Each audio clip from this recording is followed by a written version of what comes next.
¿Se está viendo la imagen?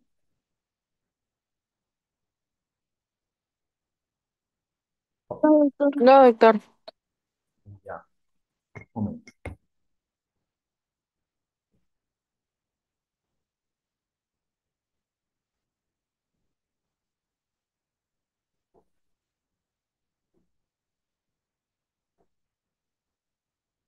Ahora, Sí, doctor.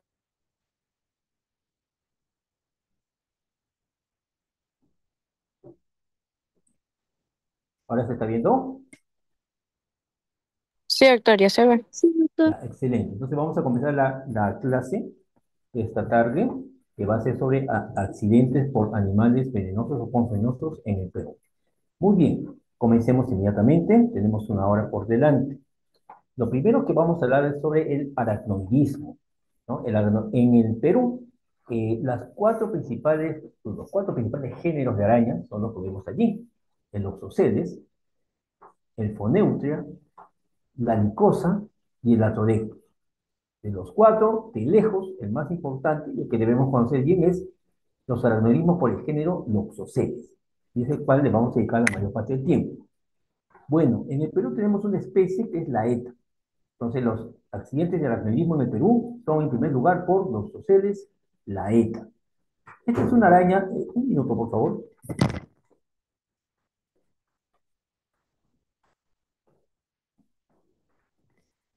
Ahora sí, cualquier cosa que no se me escuche bien o algún problema, me avisan inmediatamente, ¿ya? Muy bien. Entonces, Loxoceles laeta es una araña que está distribuida prácticamente en todo el país, tanto en zona de costa, sierra, incluso en la selva. La principal característica es un accidente en área urbana. Es una araña que vive en área urbana, en el domicilio, ¿ok? Y tiene dos formas clínicas claramente definidas. La forma localizada, que se conoce como loxocelismo cutáneo, cuando la toxina de esta araña solamente afecta la zona de ingreso, y la forma generalizada o llamada loxocelismo sistémico, en la cual la toxina, como su mismo nombre lo dice, es absorbida por linfa, sangre y ya tiene manifestaciones generalizadas o sistémicas. Muy bien. En el Perú, como les comenté, y acá hay un gráfico del mapa del Perú, eh, los casos de los socialismos se encuentran prácticamente en todo el territorio nacional, ¿no? Y volvemos a decir, en zonas urbanas. Tengo acá dos mapas hasta el año 2024, no he podido conseguir todavía las de este año, pero no veo mucho respecto a los años pasados. Como ustedes ven, la casuística, tanto en la costa, en la selva como en la sierra, para el año 2024 es prácticamente la misma, entre el 30 y 35% de los casos de los procelismos. Es casi parecido, ¿no? En todo caso, según esta estadística, más casos habría en la costa central y la costa sur, más casos habrían en la selva norte, más casos habrían en la selva central. Pero en línea general se considera que se encuentra en todo nuestro país, que la situación es casi la misma, ¿no? Cuando vamos por departamentos desde el año 2024, vemos que el departamento de San Martín, en la selva, ¿no? Y el departamento de Lima, nuestra capital, son los que cuentan con la mayor cantidad de casos. También el departamento de Arequipa.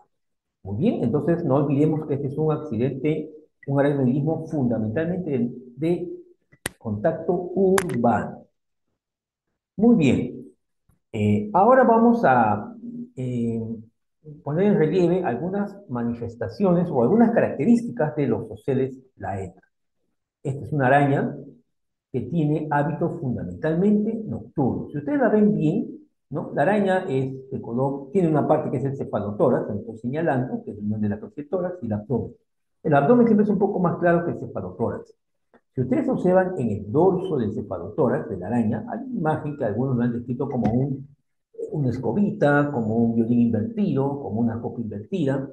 Acá vemos otra imagen donde también se observa ese detalle en el cefalotórax, la zona dorsal. ¿Ok? Esta araña tiene una característica, tiene hábitos nocturnos.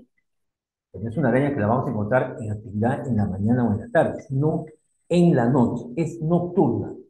Luego es solitaria, ¿ok? Vive sola, ¿no? Y esto es bien importante, no ataca al hombre, salvo que se sienta amenazada.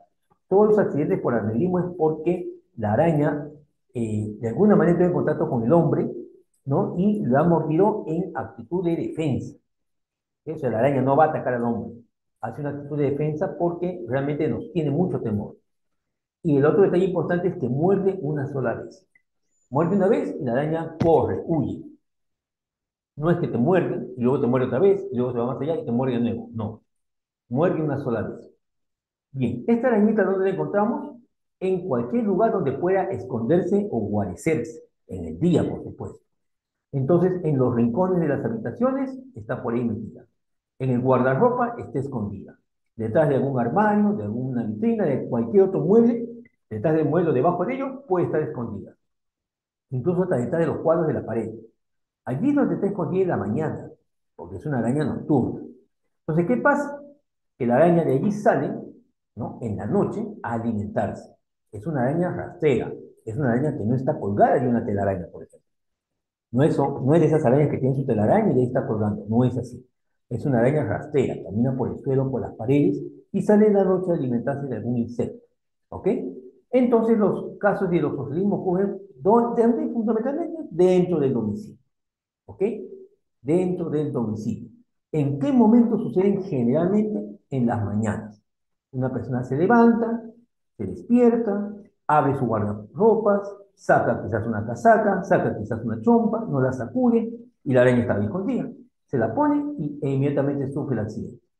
O en su defecto la persona está limpiando la casa, quizás el ama de casa, ¿no? Está empujando los muebles, mete la mano por una zona posterior del mueble sin fijarse y la araña lo muerde. O incluso la persona puede despertar ya con una mordedura. La explicación es que la araña en la noche salió a alimentarse, de casualidad trepó a la cama, quizá trepó por el edredón, caminó por donde usted está dormido, lo bota con la mano dormida y la araña inmediatamente le muerde. ¿Ok? Entonces, estos detalles son importantes porque son los que nos van a ayudar a presentar el diagnóstico del obsesivismo. ¿Ok? Muy bien. Acá estamos ya presentando las formas clínicas. Comentamos que había dos formas clínicas, el obsesivismo cutáneo y el obsesivismo sistémico. El cutáneo es el más frecuente de lejos, en un 80-90%. El sistémico en un 10 a 20%. ¿Okay? El cutáneo se caracteriza porque la toxina o el veneno que inocula la mordedura de la araña solamente actúa sobre la piel y los tejidos blandos. ¿Ok? Piel, subcutáneo, puede ir incluso hasta músculo. Lo que va a producir es una isquemia y destrucción de los tejidos. Y la manifestación clínica es una lesión en la piel que evoluciona a una úlcera necrótica, en un 80-90%. Ese es el obsesivismo cutáneo, es la forma más frecuente. En cambio, el sistémico, conocido también como viscerohemolítico, va de un 10 a 20%. ¿Ok? Y en este caso la toxina se absorbe, pasa al torrente sanguíneo y va a producir hemólisis, es decir, destrucción de eritrocitos, y eso va a llevar a una falla renal. ¿Ok? Entonces, mientras la manifestación clínica del obsesivismo cutáneo es la úlcera necrótica, el obsesivismo sistémico es la falla renal. Eso no se olvide. Pues bien, esta toxina tiene, este veneno de la araña lactoceles, tiene una serie de proteínas que van a destruir los tejidos. Dentro de ellas hay un componente muy importante que es esto de acá que estamos viendo con el cursor, que es la esfingomielinasa D. Es posiblemente la proteína más importante del veneno de los toxeles. Cuando se produce la forma cutánea, es decir, la destrucción local de tejidos, la esfingomielinasa va a activar una respuesta inflamatoria en base a la liberación de citoquinas, porque va a estimular, pues obviamente, una respuesta inflamatoria por parte del organismo ante una proteína extraña que es la toxina. Lo que va a llevar a una inflamación severa, esto se va a llevar a necrosis celular y puede haber incluso un fenómeno hemorrágico. La esfingomielinasa también va a activar las C-selectinas. ¿Qué son las C-selectinas?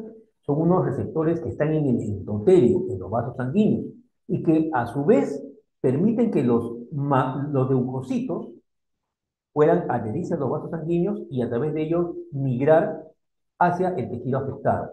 Es decir, favorece la adhesión, la migración, la diaperesis, ¿ok? De los polimorfos nucleares neutrófilos hacia la zona afectada. Entonces, estas seleccinas son activadas por el 5-milinasa. Conclusión, ¿qué es lo que produce? La adhesión de macrófagos, leucocitos, y eso va a llevar a una inflamación de vasos sanguíneos también o vasculitis. Y por último, la 5-milinasa va a llevar también a la activación de una sustancia llamada ceramidas, la cual tiene que ver mucho en la generación de trombos o coágulos de sangre. Los coágulos de sangre ocluyen los capilares, lleva isquemia. Tanto la hemorragia, la vasculitis y la isquemia terminan produciendo necrosis de tejido. Ahora, si este 5-milinasa se absorbe, estamos hablando de una forma ya sistémica, si se absorbe y pasa al torrente sanguíneo, lo que va a hacer es dañar, en este caso aquí, al eritrocito. Se une a la membrana del eritrocito. Y todo lo que hemos visto, la activación de, sobre todo de la cascada inflamatoria, va a activar al eritrocito y lo va a destruir. El eritrocito, al ser destruido, va a activar a su vez al complemento. El complemento, a su vez, pues activa la respuesta posterior del sistema inmune y eso va a llevar a la destrucción del eritrocito. ¿Qué es lo que sucede? Hemólisis. Se destruyen los eritrocitos.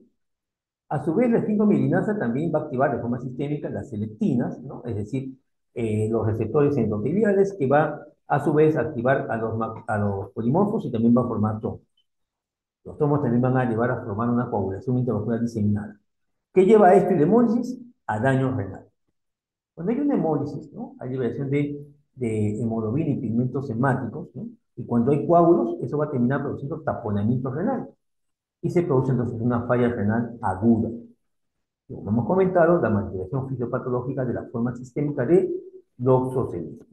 Muy bien, ahora pasemos a ver acá algunas imágenes en relación al doxocelismo cutáneo. A ver, para comenzar, el doxocelismo cutáneo, perdón, aquí está.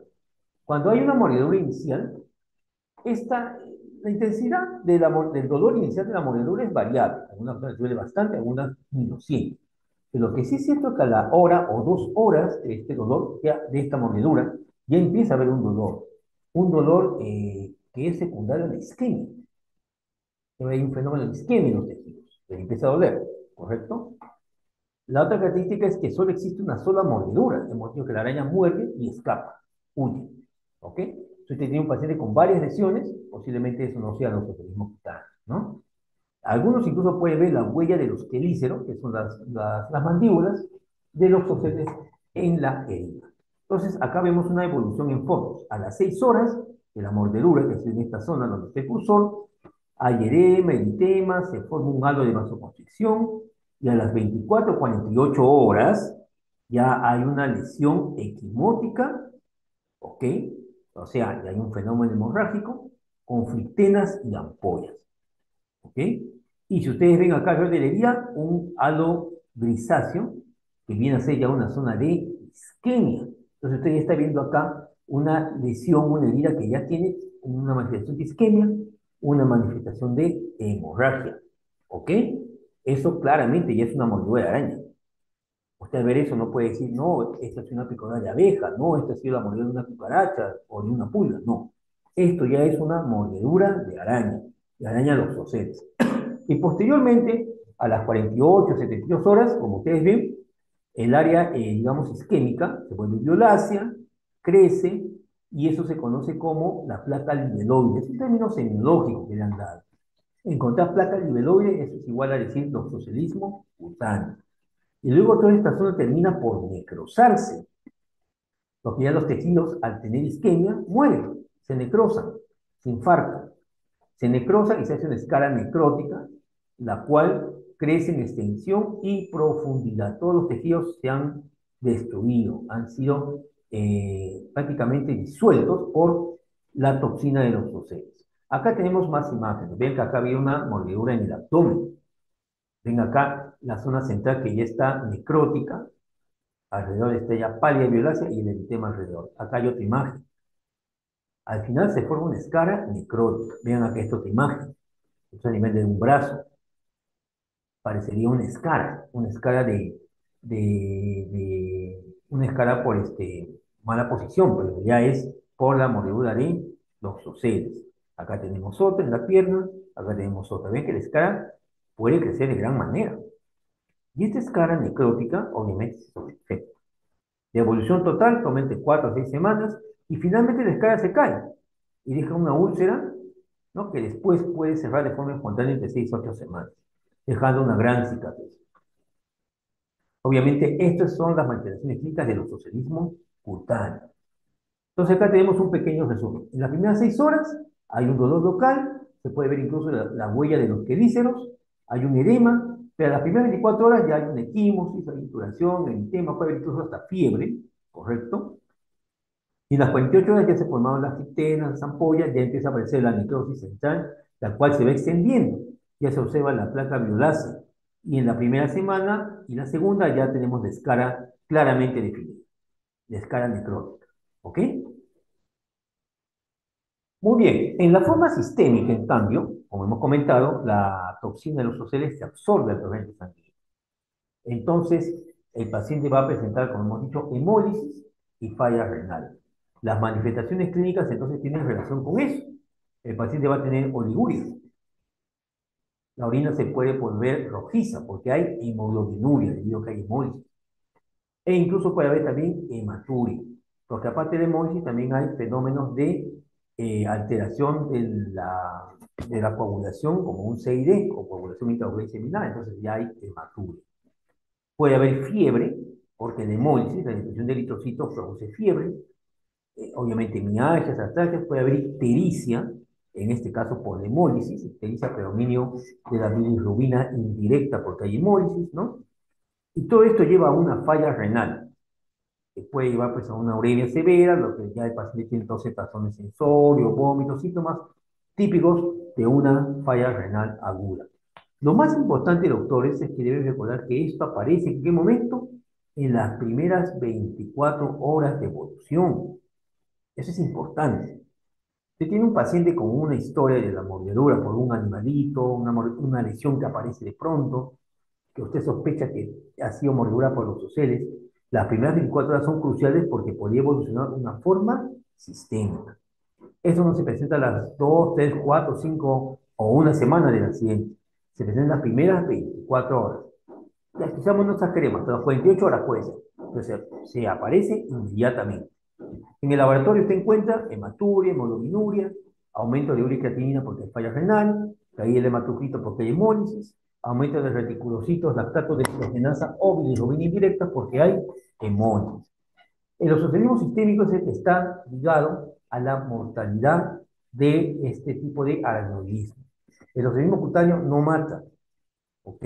Puede dejar una lesión en la piel que se puede solinfectar, con lo que usted quiera. Pero en general no mata. El osocialismo sistémico sí, porque puede producir una falla renal que puede ser irreversible.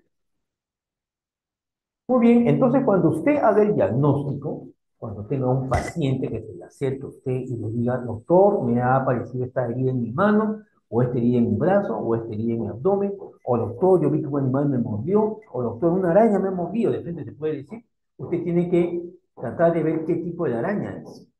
Y para eso usted ya conoce más o menos las características de la araña. Lamentablemente, pues el paciente no te va a decir las características. Él no va a venir y te va a decir, doctor, me mordió una araña que tenía una forma de violín invertido en sus cefalotórax. Eso no te va a decir. ¿Ok? Entonces, en realidad va a ser muy difícil saber, salvo que el paciente capture la araña y te lo traiga. Pero eso prácticamente nadie lo hace, ¿no? La gente no captura la araña. La gente lo que hace es mata la araña, la pisa. Esto ya no se puede reconocer. Entonces, ¿cómo usted puede sospechar? Por la forma como se presentó el accidente. La historia clínica te tiene que revelar en qué momento pasó el accidente. Si pasó en las primeras horas del día, si pasó cuando una persona estaba limpiando un mueble, si pasó cuando se estaba poniendo una ropa, cuando estaba poniendo un zapato, la araña pudo haber estado dentro del zapato. Ojo que hay personas que no ven a la araña.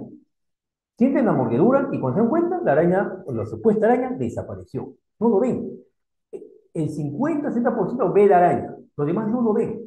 Ha habido muchos casos de los organismos que hemos visto en el hospital de gente que viene con la lesión ya florida, como hemos visto, pero que en ningún momento se percataron que hubo una araña. Algunos han sentido la mordedura, pero no la ven a la araña. La araña desaparece inmediatamente, ya les he dicho. La araña nos tiene miedo, muerde y huye inmediatamente. Y los que la han visto, la matan, y así que no podemos saber con seguridad. Entonces, es esa historia clínica la que te hace a usted sugerir que ha sido un accidente por los oceles. Y si es un niño, peor, pues un niñito no te va a estar especificando con detalles cómo fue el accidente. Entonces, una vez que usted tiene un paciente con una alta sospecha de mordedura por los oceles o una lesión en piel muy sugestiva del oscismo cutáneo, pues las características que hemos comentado. O a lo mejor un paciente que a las primeras 24 horas de este accidente está presentando manifestaciones de hemólisis o falla renal, usted ya dice, esto es un loxocelina. El manejo es con suero o toxina antiloxocélica. Viene a ser un anticuerpo que va a bloquear a la toxina o veneno del loxocel. Es un anticuerpo, pero este anticuerpo es producido ¿en dónde? En plasma equino. Es decir, es un anticuerpo heterólogo de otra especie. ¿Ok? A los equinos o caballos se les deposita una cantidad graduada del veneno y fabrican los anticuerpos contra esta proteína extraña. Esos anticuerpos son los que usamos nosotros. Presentación, frasco ampolla 5 mililitros, contiene inmunoglobulinas equinas neutralizantes del veneno. Acá está. Acá en el Perú lo tiene el Instituto Nacional de Salud. Ojo, esto tiene que ser para los toceles laeta. Hay los toceles de otras especies en Brasil, en Chile, en Argentina, en Estados Unidos, es diferente. Acá nosotros necesitamos tener de nuestro propio los toceles, y esto lo fabrica el Instituto Nacional de Salud. ¿Cómo se administra un frasquito? ¿Qué cantidad? Bueno, eso es muy variable. Habitualmente se administra entre 1 a 2. Se dice que según severidad del cuadro, o sea que hasta podría ser 3 y 4. La verdad es muy variable, pero en líneas generales es de 1 a 2. ¿No? Se administra y divide en 100 de suero fisiológico, en niños se pone 50 de suero fisiológico, durante 30 a 60 minutos. Esto no se pasa rápido, se pasa despacio. ¿Ok? Hay que tener cuidado porque al ser un suero producido en caballo, heterólogo, puede producir una reacción anafiláctica. ¿Ok? Porque es una proteína extraña, ¿no? O incluso una enfermedad del suero a los días de la aplicación. Entonces, su tratamiento de elección va a ser el suero antiloxocélico. A partir de las 48 o 72 horas, usted puede dar un medicamento más, que es la Dapsona. La Dapsona es un medicamento que antiguamente se usó como antibiótico. Prácticamente ya no se usa. Solamente se usa en una enfermedad que es la lepra. Pero esta Dapsona nos puede servir para un loxocelismo cutáneo. ¿Por qué? Porque también es un inmunomodulador.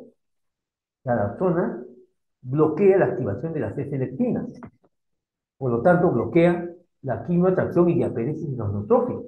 Entonces disminuye el flujo de neutrófilos en la zona afectada. Cuando llegan los neutrófilos a la zona donde está la toxina actuando, los neutrófilos van a liberar también sus lisocimas y van a empeorar, van a destruir más tejido. Entonces usted, bloqueando esta medición de neutrófilos, va a disminuir la destrucción de tejido. Esa es la justificación de usar Dapsona. Ahora, ¿por qué se da la Dapsona más allá de 48 a 72 horas? Porque la Dapsona, en algunas personas, sobre todo en aquellas que tienen déficit de la enzima glucosa 6-fosfato deshidrogenasa en el hígado, puede producir hemolisis. Entonces, si usted le da la Dapsona al paciente que recién ha tenido el accidente loxocélico y tiene hemolisis, usted no va a saber si el hemolisis es por la Dapsona o es porque está haciendo una forma sistémica de loxocélico. Se va a confundir. Entonces, en ese caso es mejor no dar la Dapsona, sino más allá de las 48 horas o 72 del accidente loxocélico. ¿Ok? No se olviden de eso, no se da inmediatamente. Y acá rápidamente para terminar, el loxocelismo es cutáneo visceromolítico, que es el sistémico. El cutáneo es el no complicado complicado. Ya hemos dicho cómo son las manifestaciones clínicas. No olviden que se da la Dapsona a partir del tercer día. El luxolismo cutáneo complicado es aquel que produce una necrosis con posterior escara, con una infección secundaria. En este caso tenemos que dar, pues, aparte de la Dapsona, algunos antibióticos y las curaciones, la escarectomía, porque hay que limpiar esa escara. Si es una forma sistémica o visceromolítica, con las características que ya hemos comentado, usted tiene que dar sí o sí el suero. De todas maneras. Y la Dapsona a partir de las 72 horas. La pregunta sería, ¿y puede dar el suero en las formas cutáneas? Esa siempre es una pregunta que no ha quedado muy clara. Algunos autores dicen que no es necesario, es una forma sistémica. Pero otros autores dicen que sí, porque si lo das, previenes que la lesión se complique. Personalmente les puedo decir que si la lesión cutánea no está complicada, quizá no, pero si es una forma complicada, podría ser que sí. Hacemos esto, a ver muchachos, para avanzar. Y acá, en la parte del aneurismo, vamos a dar unos minutos de conversar para este otro caso, que es el latolectismo. El atolectismo es otro tipo de alergismo. En este caso ya no es por los toceles laeta, es por una araña llamada Latodectus mactis. ¿Ok? Ahí la tenemos. Y que la gente lo conoce como la viuda negra. Algunos dicen lucacha también. Sobre todo Viuda Negra, es bien conocida. En muchas películas sale esta arañita, es conocida. Pero hay varias partes del mundo. Le dicen Viuda Negra porque la araña hembra, se devora al macho después de la copia. ¿Ok? O sea, el macho insemina a la hembra y luego la hembra se lo come. Por eso le dicen la viuda negra. La característica de la viuda negra perdón, la Todectus mactan, como ustedes ven, vive en las telarañas, fabrica telarañas, a diferencia de los ocelos. Y es una araña netamente rural. Esta no es una araña de la casa, es del campo. Se la encuentran en campos de cosechas de algodón. Pero la puede estar en cualquier campo. ¿Ok? Por lo que las personas que más se afectan por estos animalitos, por estas mordeduras, son la gente que vive en el campo o los agricultores. ¿Ok? Allí vive la Todectus macro. Tiene esta forma este detalle en la hembra, esta foto de animalitos hembras, parece una mariposa, parece una letra H, ¿no? Parece un reloj de arena en su abdomen, es rojizo. ¿Ok? Bueno, entonces la mordedura se produce en el campo, en la zona rural. El veneno de la Todectus no es proteolítico, es neurotóxico. Entonces no va a producir destrucción de tejidos, no va a producir una placa niveloide. Lo que va a producir es una afección del sistema nervioso fundamentalmente vegetativo. Entonces, ¿qué pasa? El paciente va a tener de pronto descarga, descarga tanto de acetilcolina o descarga de qué? De noradrenalina, de epinefrina. ¿Ok? Entonces el paciente va a tener contracturas musculares. Los músculos se van a contraer. Acción muscarínica en la acetilcolina por efecto de la toxina. Estas contracturas incluso se han descrito que pueden ser severas, incluso pueden ser parecidas a las contracturas del tétanos o a las contracturas en el abdomen como una peritonitis aguda. Es una descripción que se ha hecho. Puede producir también entonces diaforesis, cialorrea, hiperreflexia, taquicardia o bradicardia, arritmias cardíacas, todas son manifestaciones de activación del sistema nervioso autónomo o vegetativo. Hipertensión, hipotensión. ¿Ok? Esto se presenta generalmente a los minutos u horas del accidente y aparece en crisis. Viene, va, viene, va. Pero esta crisis disminuye en 48 a 72 horas. Finalmente, la toxina es depurada por el mismo organismo. La muerte por esta toxina será en el momento de las alteraciones del sistema nervioso vegetativo, sobre todo por fallas cardíacas. ¿Ok? El manejo es como una ampolla de suero, también hay un suero antilatodectus, ya no es suero antilosocélico, sino suero antilatodectus, que se da vía subcutánea y que en nuestro país también lo fabrica el Instituto Nacional de Salud.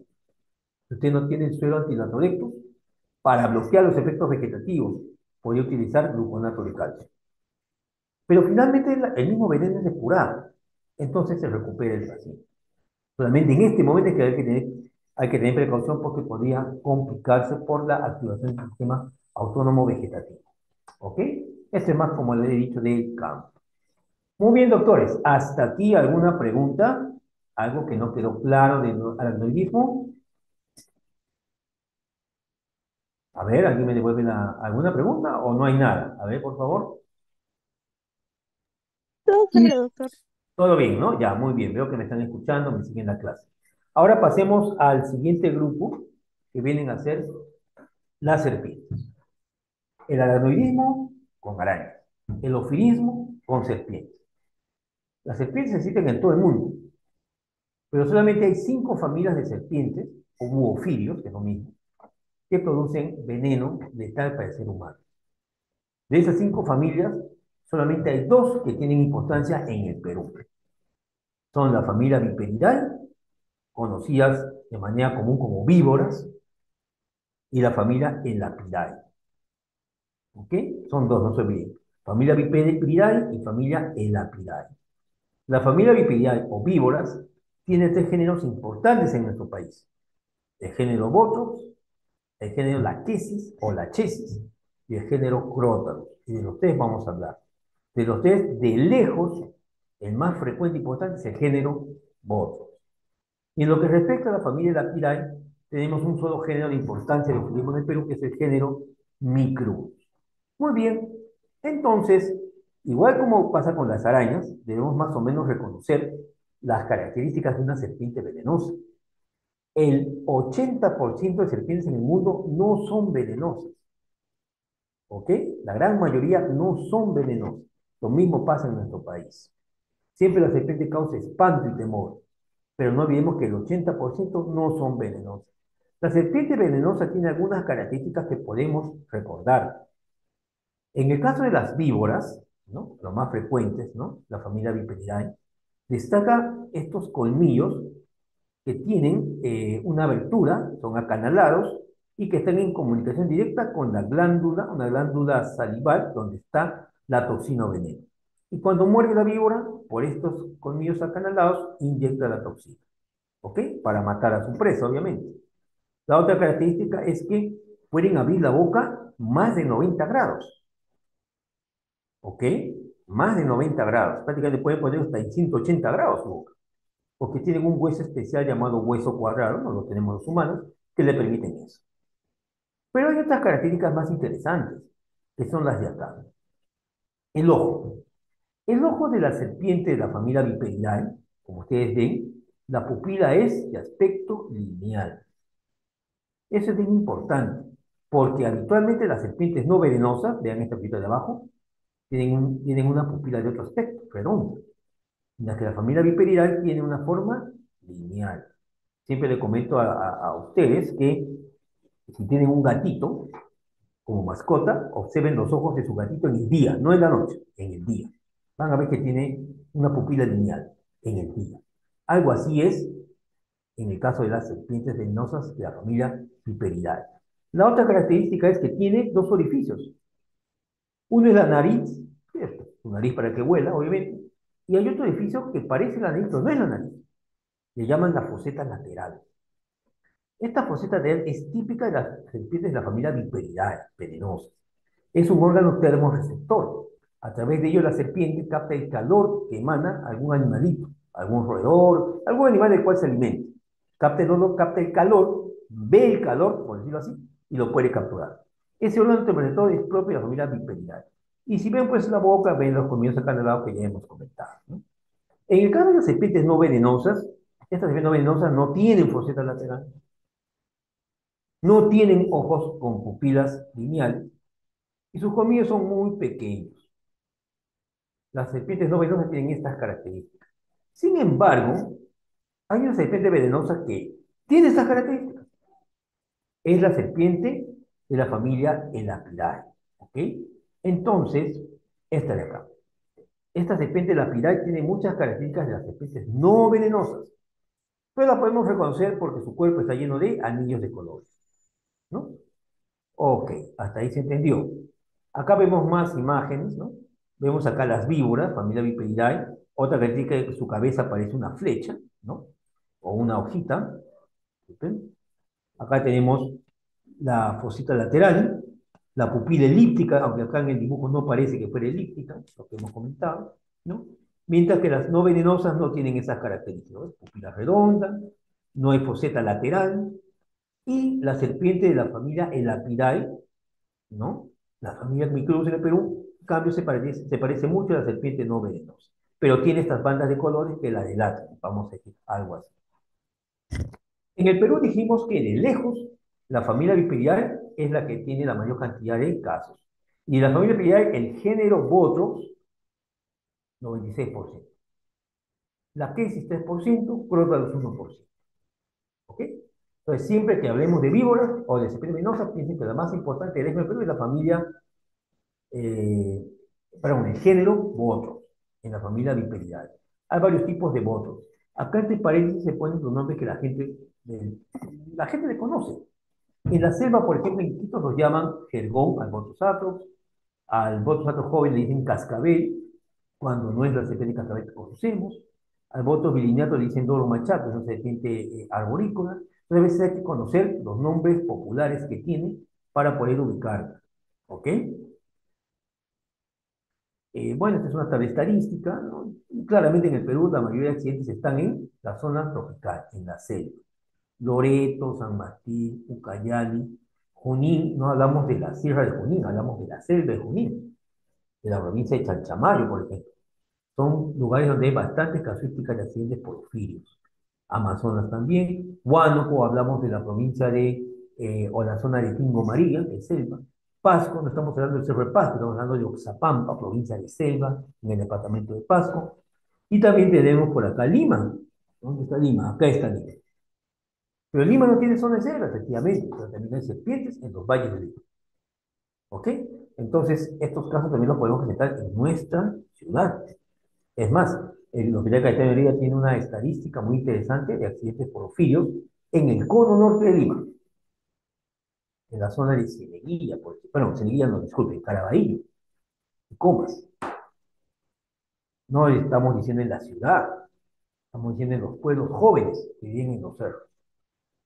Muy bien, pasemos inmediatamente a hablar entonces de las serpientes más relevantes en el Perú. Hemos dicho que la más importante es la familia Viperidae, y de ellas el Botrys atrox. En general, los Botrys. El Botrys atrox, conocido como jergón, es una víbora de gran tamaño, ¿ok? Es rastrera. Tenemos el Botrys bilineatus, que es otro tipo de Botrys, pero esta es una serpiente arborícola, vean, vive en los árboles, en la selva, por supuesto. Mientras que Botrys atrox vive por la tierra, Botrys bilineatus vive en los árboles. Entonces, cuando a veces uno hace turismo de aventura, se mete por ahí, puede de pronto toparse con Botrys bilineatus. Y como es verde, no se distingue. Usted tiene la mala fortuna de pasar por ahí y la serpiente le puede morder. Y este Botrys pictus y Botrys berengueri son los Botrys de la costa. Los accidentes que estoy comentando en la ciudad de Lima, en las lomas, son generalmente por Botrys pictus.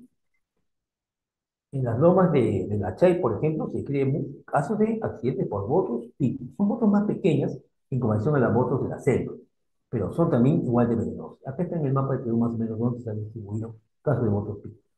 Y Botrys berengueri, que es un poco más pequeña, en la zona de los valles interandinos.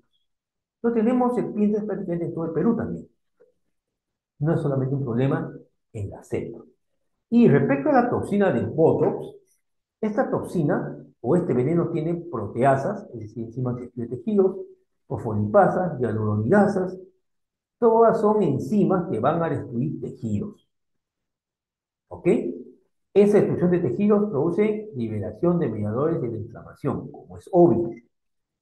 ¿Eso qué produce? Activación de la respuesta inmunológica, respuesta inflamatoria, que va a llevar a empeorar la lesión y produce finalmente el cuadro clásico de edema, fibrosis, como vamos a ver más adelante, porque tiene este tipo de sustancias.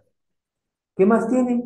Tiene toxinas hemorragíparas, que no solamente toxinas que destruyen las proteínas del tejido, también toxinas que van a producir daño en el endotelio vascular, por lo tanto va a sangrar, hemorragia.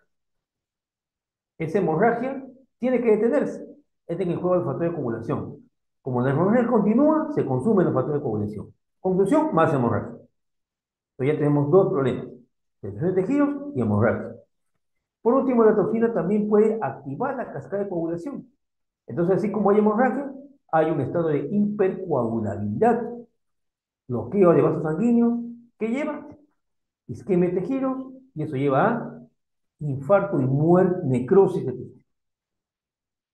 Entonces vean que el veneno del género Botox, de todas las Botox, es proteolítico, hemorragíparo y procoagulante. ¿Ok? Eso, no olviden. Entonces cuando pasan estos accidentes, inmediatamente la zona afectada se va a inflamar, se va a oscurecer, se va a terminar necrosando y el veneno va a empezar a desplazarse. Se desplaza sobre todo por los vasos sanguíneos. Acá la mordedura ha sido por el dorso del pie, pero se ha extendido por la pierna, incluso por el muslo. Ven, acá hay un gran hematoma, porque el veneno es hemorragíparo, no se olviden. A esta señora le han mordido en la mano y también en la cara, haciendo un símil con los oceles. La serpiente te puede morir varias veces, por si acaso. Te puede morir una vez y si está muy enojada te puede volver a morder. Ten mucho cuidado con esto. Es una persona natural de la zona de selva, ¿no? Entonces hay manifestaciones locales en la zona de la mordedura. El dolor es intenso y violento al inicio. Yo les comenté que en la araña algunas personas toleraban el dolor. Acá no, acá hay un dolor intenso y violento al inicio, que produce rápidamente edema y fibrosis. Luego equimosis, fenómenos hemorragíparos. luego vesículas y bulas hemorrágicas. Empieza a sangrar toda esa zona. Y al mismo tiempo hay áreas de necrosis porque va a haber isquemia. Esas son las manifestaciones locales. Y el veneno también tiene tendencia a absorberse por linfáticos y vasos sanguíneos. Y si se absorbe, la toxina ahí tiene un efecto sistémico que produce hemorragias a distancia. Entonces ya no solamente va a haber sangrado donde le mordió la serpiente, la persona puede tener gingivorragia, puede tener epístasis, puede tener hematuria, puede tener hematemesis, puede tener derrame cerebral. Hay muchos casos reportados en Iquitos, hay series que a veces los doctores que trabajan ahí nos publican, de casos de accidente cerebrovascular o de sangrado intracerebral a consecuencia de la toxina de algún género de voto que se absorbió en el paciente. ¿Ok? Hay también fiebre, obviamente hay un fenómeno sistémico, malestar, náuseas, vómitos. Todo esto que lleva a que el paciente tenga hipotensión, se choque. El shock lleva falla renal. No hacemos nada, se muere este paciente. ¿Ok? Las toxinas del género voto son altamente letales, doctor. Nunca se olvide. ¿Ok? Y estamos hablando de todos los votos, ¿ah? Por si acaso. Vemos acá otras imágenes, otras fotos que por ahí nos hemos bajado de la web, ¿no? Es un joven que está con su moredor en el brazo. Ven acá esta otra extremidad, está llena de vesículas y bulas hemorrágicas. Ven acá, este es bien curioso, porque este es el pie sano y este es el pie afectado. Vean la gran diferencia de volumen que hay. Prácticamente se ha inflamado el pie de tal manera que, vean, comparen con el otro pie. Y acá, también una mano que ha perdido todas sus características por la mordedura, con áreas de sangrado. ¿Ok? Muy bien, eso es lo que sucede cuando hay una mordedura por el género Bothus, familia Viperidae. Ahora pasamos a otro género de la familia Viperidae, es el género Lachesis. Género Lachesis, especie mutamuta, Lachesis mutamuta. La gente le llama chuchupe, ¿ok? Esta chuchupe o Lachesis mutamuta es una serpiente que es mucho más grande que la serpiente del género Bothus, que Bothus apiis. Vean que es vistosa la serpiente, ¿no? Tiene una serie de figuritas geométricas sobre su dorso y un color un poco anacarado, lo que le permite camuflarse ¿con qué? Con las hojas, la hojarasca que cae en la selva. Entonces está metida debajo de un tronco, cubierta por las hojas, usted camina por ahí, pisa por ahí, levanta la hoja y ahí está la serpiente y le muerde. ¿Ok? Como la tesis mutamuta es más grande, el veneno que va a inocular es mayor. ¿Ok? El veneno también tiene acción proteolítica, hemorrágica y coagulante, igual al del boro. Y la cantidad de veneno que dice acá es mucho mayor comparado por votos porque es una serpiente de mayor tamaño. ¿Dónde encuentra la crisis muta-muta? Esta sí la encuentra usted en la selva. No es la crisis muta-muta en la costa. No es la crisis muta-muta en la sierra. Ahí en la selva amazónica. ¿Ok? No estamos hablando necesariamente de selva alta o rupa-rupa, o ceja de selva, donde sí puede haber votos. Estamos hablando de selva amazónica. Estos son accidentes que se ven sobre todo en la gente que ingresa dentro de la selva, a motivos de trabajo, en las comunidades nativas, y por supuesto en algunos episodios de turismo de aventura, ¿no? Hay que tener mucho cuidado con eso. ¿Ok? Muy bien. Y luego tenemos al último género de la familia Viperidae en el Perú, el género Crotalus. Ese es el que menos hay, 1%, o quizás hasta menos. Los casos descritos por Perú en nuestro país se han limitado a esta zona del Perú. Vean, el norte de Puno, donde hay una provincia llamada Sandía, que es selva, y la zona colindante con Madre de Dios. Ahí nomás se han limitado por ahora los casos reportados, hasta donde es de mi conocimiento. El género Crotalus se caracteriza porque tiene en la cola una estructura que se ha fabricado, se ha formado a raíz de las constantes mudas de piel de la serpiente, y es una estructura que suena como un cascabel. Es la famosa serpiente de cascabel, también muy famosa en las películas. Creo que los hay pues en varias partes del mundo, en los Estados Unidos, en Norteamérica es muy frecuente. Y acá en el Perú tenemos solamente restringido a esta zona que ya hemos comentado. Entonces, Crotalus hace mover su cascabel y por lo menos esta serpiente te avisa que está ahí, para que tomes las precauciones del caso. El veneno de Crotalus tiene tres efectos. Vean que no es un veneno proteolítico, es un veneno neurotóxico. ¿Sí? Ahí hay una diferencia frente a la toxina de Botox o de la tesis. La neurotoxina es una proteína llamada crotoxina. Esta a nivel presináptico inhibe la liberación de acetilcolina. Ustedes se acuerdan muy bien que la acetilcolina es el neurotransmisor que permite que el músculo se contraiga ante un impulso nervioso en la placa mioneural. Pues bien, esa acetilcolina se inhibe. Al inhibirse, no hay contracción muscular. ¿Y qué se produce? Bloqueo neuromuscular. ¿Ok? Parálisis. Ahora, la toxina también es biotóxica. No es proteolítica, pero es decir, afecta al tejido muscular, produce mionecrosis o destrucción de fibras musculares. Esta destrucción de fibras musculares produce rhabdomiólisis, liberación de proteínas del tejido muscular. Y estas proteínas también pueden producir taponamiento renal. Entonces hay daño renal. ¿Ok? Y por último también puede haber un efecto coagulante. Entonces acá no entra muy en juego la parte proteolítica, sino la parte neurotóxica y coagulante.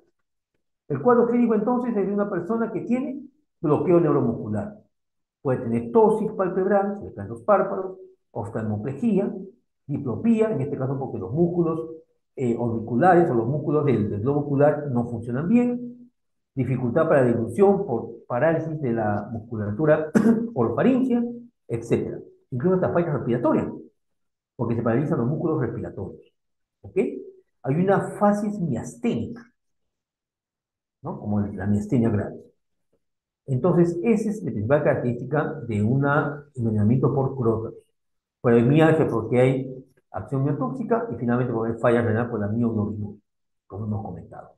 Vean que es un tanto diferente a lo que pasa con los pacientes con Botox y la PES. Y por último, hablemos del género Micrurus. No se olviden que el género Micrurus pertenece a la familia Elapidae. Esta no es una víbora. Su aspecto es de una serpiente no venenosa, pero la delatan los anillos de colores que tiene en su cuerpo, ¿no? Es una serpiente de verdad bastante bonita, ¿no? Entonces, Micrurus es conocida como serpiente de coral, coralillo, otros le dicen nakanaca. En la selva le llaman nakanaca. En la sierra, donde también hay estos casos, se le conoce como serpiente de coral o coralillo, ¿no? Su nombre es de la gente que le da en esa zona. La toxina de Micrurus también es neurotóxica. En ese aspecto se parece mucho a la toxina de Crótalos. También bloquea la acetilcolina. Por lo tanto, también va a haber un bloqueo de la función neuromuscular. Por lo tanto, también va a haber ¿qué? Fases miasténicas. ¿Ok? Porque el compromiso es neurológico. Semejante, como dice acá, el envenenamiento crotálico. ¿Ok? Entonces, resumiendo, mientras que el género Botox, el género Laquesis, producen una toxina proteolítica, hemorrágica y coagulante, prótalos y micronos producen una toxina fundamentalmente neurotóxica. Y crótalos también una sustancia miotóxica que produce fallas renales. Muy bien, muy bien, doctores. Entonces, acá ya, para ir avanzando con la clase, vamos a ver cómo es el tratamiento. El tratamiento tiene dos objetivos. Usted tiene un paciente que ha venido mordido por una serpiente. Acá, a diferencia de los mordidos por araña, obviamente la persona ve a la serpiente. Mientras que en los oceles la gente a veces ni se percata de la araña, acá sí la gente, la persona afectada ve a las serpientes. Claro que la ve. En algunos casos incluso hasta la mata y la ataca para que la reconozca. En algunos casos. En otros, por supuesto que no. Entonces, cuando usted ya viene y la persona le dice, sí, me ha mordido una serpiente, los lugareños conocen y saben diferenciar bien a las serpientes que son venenosas de las no venenosas. Doctor, me ha mordido un lobo machaco. Doctor, me ha mordido una canaca. Doctor, me ha mordido un jergón. También tiene usted una idea de de qué serpiente está. La gente conoce esta serpiente. La gente que vive en la selva y que tiene contacto con ellas las conoce muy bien. Entonces, cuando usted tiene al paciente, lo que tiene que hacer es, primero, disminuir la absorción del veneno. El veneno ya ingresó. Es inevitable, ya ingresó. Lo que tiene que usted tratar de hacer es que ese veneno no se absorba al torrente sanguíneo. Disminuir esa absorción lo más que puede. Y segundo, ese veneno que ya ingresó al cuerpo tiene que neutralizar. Y para eso usar el antídoto o suero antiofídico. Entonces, pasando al primer punto, ¿cómo hace usted para tratar de disminuir la absorción del veneno? En el caso de los accidentes ofídicos en el Perú, por votos fundamentalmente, que es de lejos el más frecuente, no se olviden, 96%, lo que tiene que hacer es tranquilizar al paciente, tranquilizar e inmovilizar al paciente. Porque cuando el paciente esté más agitado, se va a absorber más. La absorción es fundamentalmente por el torrente linfático. Un paciente que está asustado, taquicárdico porque tiene miedo, sabe que puede morir por esto, es muy difícil tranquilizarlo, ¿no? No es muy fácil. Si el paciente le han mordido en el campo, quiere llegar cuanto antes al puesto de salud y va corriendo posiblemente, si es que puede correr, porque a veces la mordida no deja correr. Entonces, todo lo que sucede en ese entonces, lo que va a hacer es absorber más veneno. Si ya tiene el paciente usted en su centro de salud, lo tiene que inmovilizar, tranquilizarlo, lavar la zona de la mordedura con agua y jabón, porque la boca de la serpiente está llena de bacterias y anaerobios, ¿no? Y tiene que inmovilizar la zona afectada para evitar que esta torsión se siga produciendo. Para eso emplea férulas, entablillados, como si fuera una fractura, ¿no? Sea el brazo, sea el miembro inferior, generalmente lo más frecuente son los miembros inferiores, ¿no? Y luego inmediatamente lo traslada a un lugar donde haya la toxina, ¿sí? Hay que hidratar al paciente. En los casos de los accidentes por votos no se recomiendan los torniquetes, ¿ok? El torniquete pues se ajusta con fuerza el brazo o la extremidad que ha sido movida para evitar que el veneno se absorba. Lo que hace el torniquete es bloquear el flujo sanguíneo, pero eso no va a mejorar al paciente, va a empeorar la isquemia, porque ya de por sí el veneno produce isquemia. Le está disminuyendo el poco sangrado que llega a la zona, empeora la isquemia, ¿ok? Además, la absorción no es tanto por sangre, sino por vasos linfáticos. El torniquete no bloquea la circulación linfática, doctor. Entonces, no se recomienda torniquetes en este tipo de mordeduras acá en el Perú por votos, por si acaso. Por otro tipo de serpientes puede ser que sí, pero en este caso no se recomienda.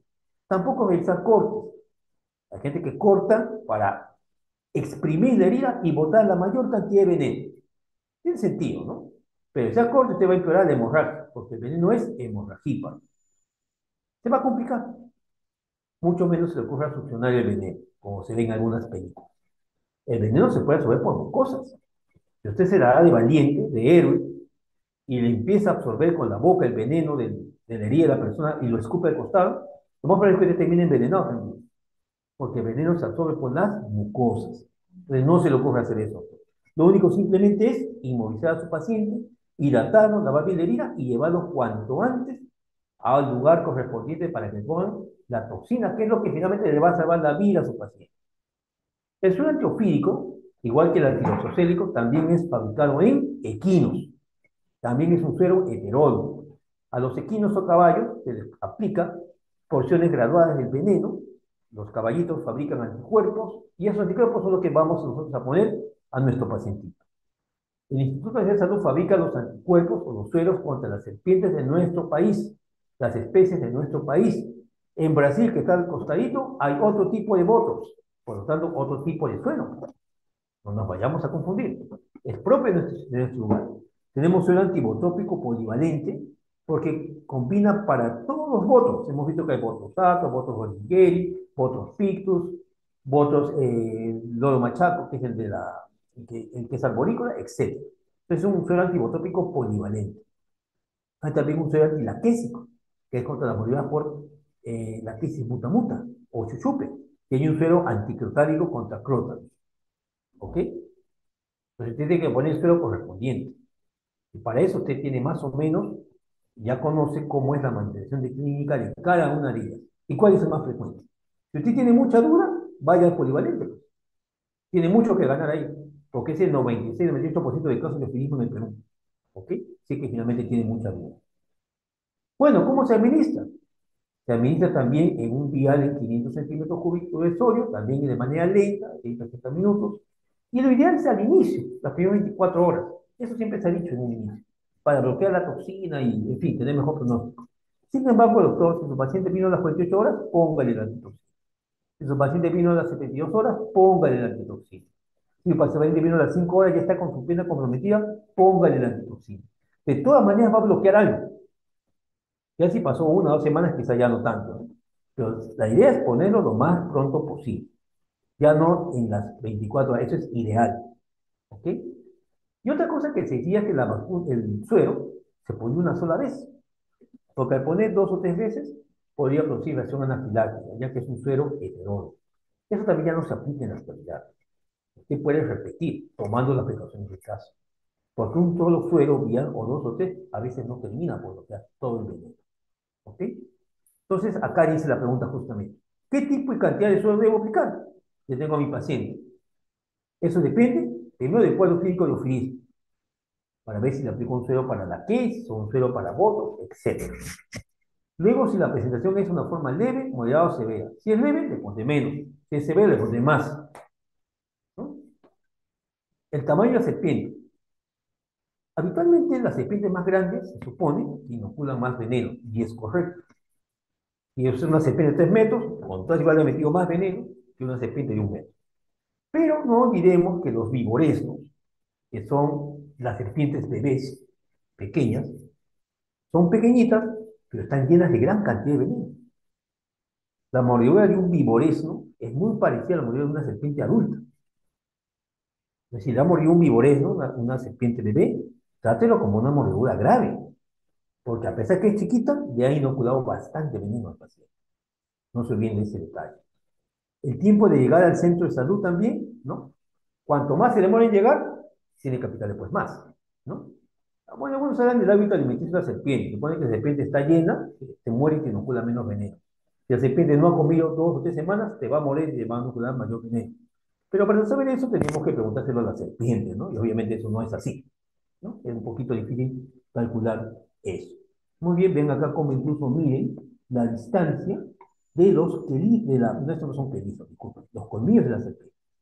Cuando la distancia de los colmillos es más de 2 o 3 centímetros, 3 centímetros, con toda seguridad es una serpiente adulta, grande, por lo tanto, más antitoxina. ¿Ok? Eso tampoco es olvide. Entonces, ¿qué tipo de toxina vamos a poner? O de antídoto. Si nuestro paciente viene con un cuadro hemorragíparo o un trastorno de coagulación, seguramente es un ofilismo por vigoresno o por laquesis o por boto. ¿Ok? Si nuestro paciente viene con un cuadro mionecrótico o hay proteólisis, también.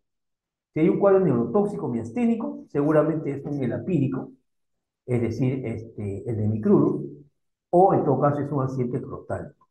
Pues más o menos, según el cuadro clínico, usted puede precisar qué tipo de serpiente puro está detrás de la muerte. Pero les vuelvo a decir, muchas veces la gente mata y trae a la serpiente, o la gente conoce a la serpiente, lo hizo. Entonces tú ya no tienes mucho que indagar al respecto. Este es un cuadro de las guías colombianas, donde se clasifican en estadio leve, moderado y severo. El ofilismo leve es aquel que solamente tiene hallazgos clínicos localizados, dolor, edema, eritema en la zona de la mordedura, cuando el paciente llegó rápidamente al centro de salud, ¿no? Entonces el veneno que se cura es poco y, por lo tanto, la cantidad de antídoto va a ser menor. El moderado ya tiene más dolor, más edema, ya hay triptenas, ya hay ampollas, ya hay una alteración más severa en la zona de la mordida. Y la forma severa que te llama manifestaciones sistémicas, ¿no? Y hay alteraciones en los anales. Entonces, según eso, la guía colombiana nos dice, si es un accidente botrópico y es leve, le pongo solamente 2 a 4 frasquitos. Si es moderado, le pongo 5 a 8. Y si es severo, le pondré 9 a 12 incluso, lo que recomiendo la guía. Eso es la quesis, todo accidente laquésico, la quesis mutamuto chuchupe, la serpiente grande, inmensa, se considera severo. Porque de hecho que te va a inocular bastante toxina, 10 a 12 días. Si es el apírico, también se considera severo. Estamos hablando de la serpiente de micrurus, la que tiene bandas de colores, la que parece una serpiente no venenosa, 8 a 12 días. Y si es un crotálico, también se considera de frente como severo. Así sea un crótalo chiquito, 8 a 12 días. Muy bien, recapitulando esto, tenemos que accidente fílico, puede ser botos, laquesis, ambos o micrurus. No se ven que el micrurus siempre se considera grave el inicio. Entonces, aplicamos, ¿no?, la dosis de ataque y vienen a ser 2 viales en 1 hora, según dice acá, en la forma leve. En la forma moderada, 5 a 6 viales en 1 hora. En la forma grave, te mandas de frente con 10 viales o frascos en 1 hora. De frente, sin miedo. Y luego tiene usted que monitorizar. Si ha ido bien, puede repetirlo a las 8 o 12 horas, dando 5 frascos más. Pero si ha ido mal, a la hora está mal, al menos tiene que volver a administrar.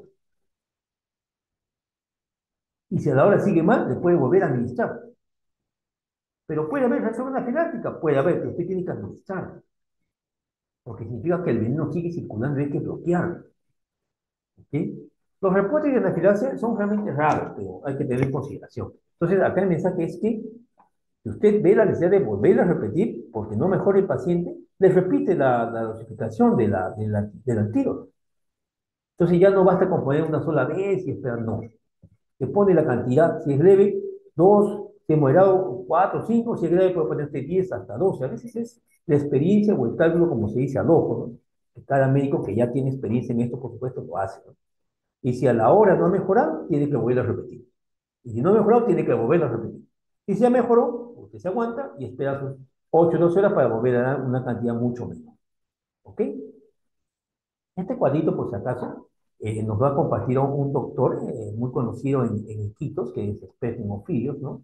Y gracias, él es el que tiene justamente este tipo de algoritmo para el manejo.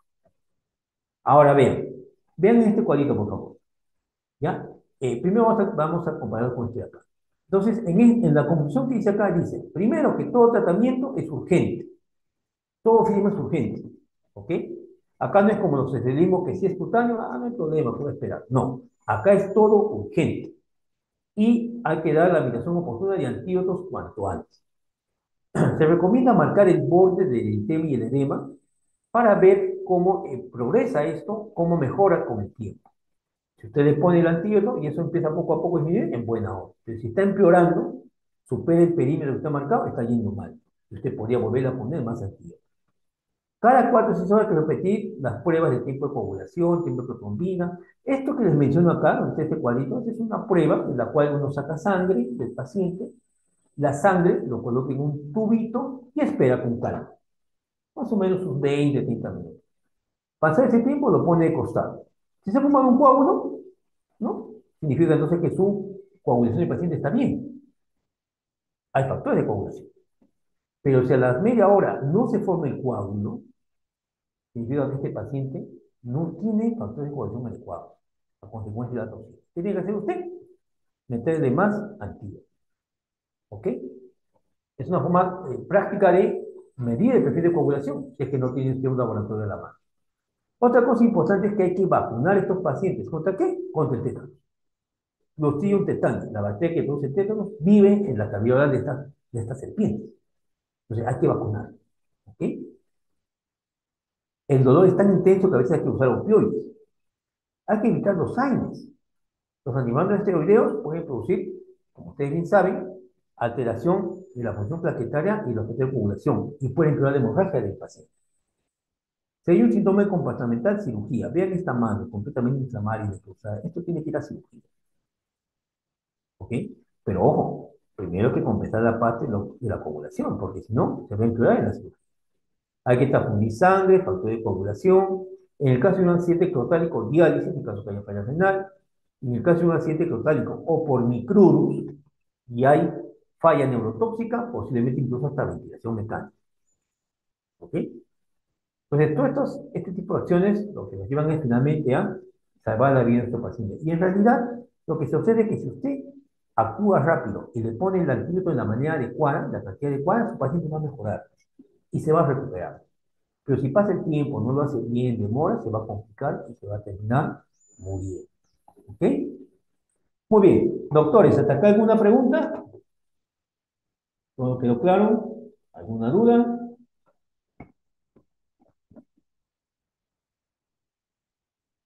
Está claro, doctor.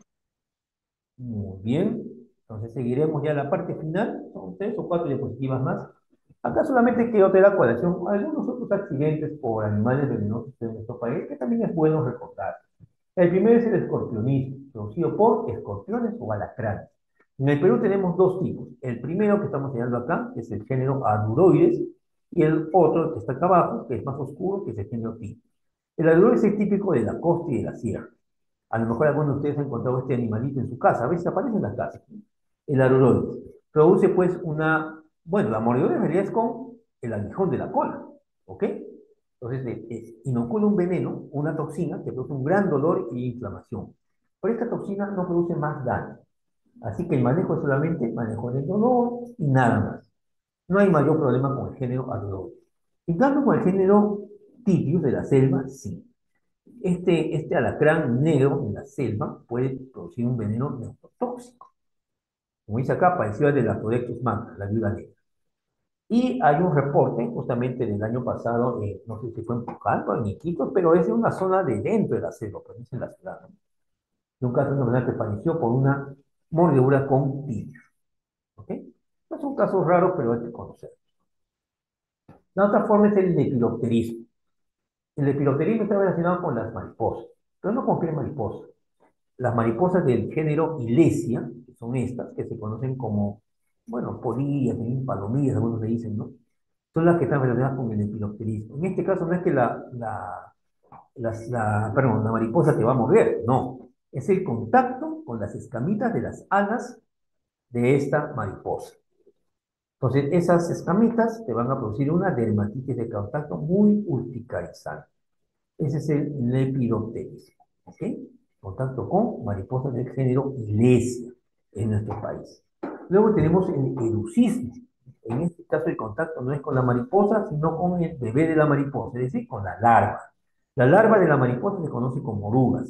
El contacto con las orugas es la que produce el erucismo. Es también una dermatitis de contacto urticariforme. Estas son algunas de las orugas que tienen generalmente unos pelitos tóxicos cuyo contacto puede producir pues, el erucismo. ¿Ok? Y dentro del erucismo hay uno muy interesante que se llama lodomismo. Es también una larva de mariposa de la familia Saturnidae. Hay dos géneros importantes, Lonomia quelosus y Lonomia obliqua. Son larvas de mariposas de la selva, por si acaso, de las zonas de llanura amazónica. Tiene, dice, una forma de una U en la cabeza, bueno, es un detalle, ¿no? Y estas larvitas andan en grupo, como ustedes ven, paran varias juntitas en un árbol, alimentándose seguramente de algunas hojas. Viven en grupos grandes. Entonces, si la persona no tiene mucho cuidado, no se da cuenta, pone su mano o choca su cuerpo y se pone en contacto con estas pequeñas serpillas que hay en el cuerpo de Lonomia.